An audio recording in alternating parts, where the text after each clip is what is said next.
Hello student, जैसा कि हमने क्लास में पढ़ लिया है किसके बारे में, प्रतिबिंब के बारे में, इमेज के बारे में।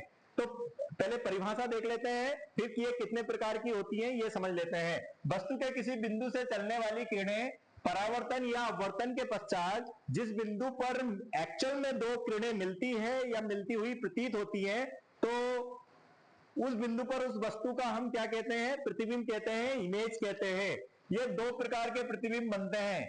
एक प्रतिबिंब जो पर्दे पर या स्क्रीन पर ऑब्टेन किए जा सकते हैं, जिनको हम कहेंगे वास्तविक प्रतिबिंब या रियल इमेज, और जिनको हम पर्दे पर या स्क्रीन पर ऑब्टेन नहीं कर सकते हैं, उनको हम बोलते हैं वर्चुअल इमेज या आभासी प्रतिबिंब।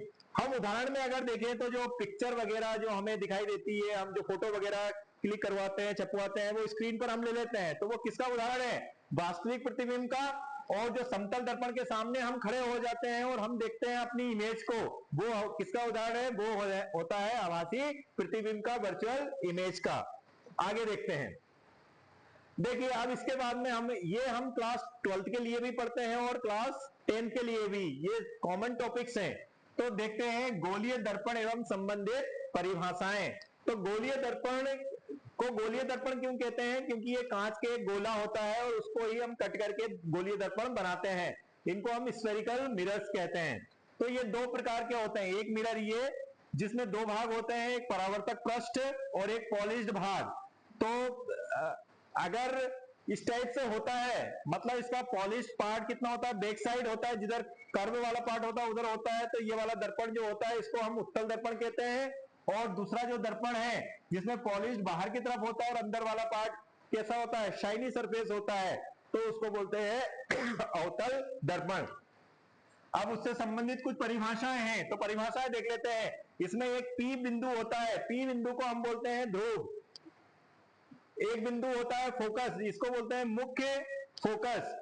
एक अक्ष हम लेते हैं जो कि इमेजिनरी लाइन होती है, जो कि पी और सी से पास होती है, उसको बोलते हैं मुख्य अक्ष, प्रिंसिपल एक्सिस। एक बिंदु होता है सी, जिसको बोलते हैं वक्रता केंद्र, सेंटर ऑफ कर्वेचर।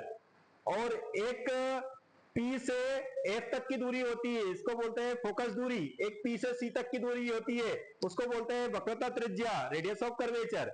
ऐसे सारे पॉइंट्स हैं। अगर परिभाषा की लिखने की बात कहें कि इनकी डेफिनेशंस कैसे डिफाइन करें सर, तो इनकी डेफिनेशन डिफाइन करने का सिंपल सा कॉन्सेप्ट है, जो लाइन जहां से पास हो रही है उसको आप बता दो। जैसे अगर आपसे बोल दिया जाए कि भाई मुख्य अक्ष को परिभाषित कीजिए, कैसे परिभाषित करेंगे, तो आप बोल देंगे वक्रता केंद्र, मुख्य फोकस तथा ध्रुव से पास होने वाली लाइन को हम क्या कहेंगे, या अक्ष को क्या कहेंगे, तो आप बोल देंगे मुख्य अक्ष।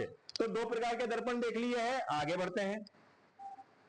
अब जो मेन हम चीजें देखने वाले हैं, अवतल दर्पण द्वारा प्रतिबिंब का बनना, ये वैसे हम अपनी नेक्स्ट क्लास में देखेंगे, क्योंकि आज तक मैंने आपको इतना ही पढ़ाया है।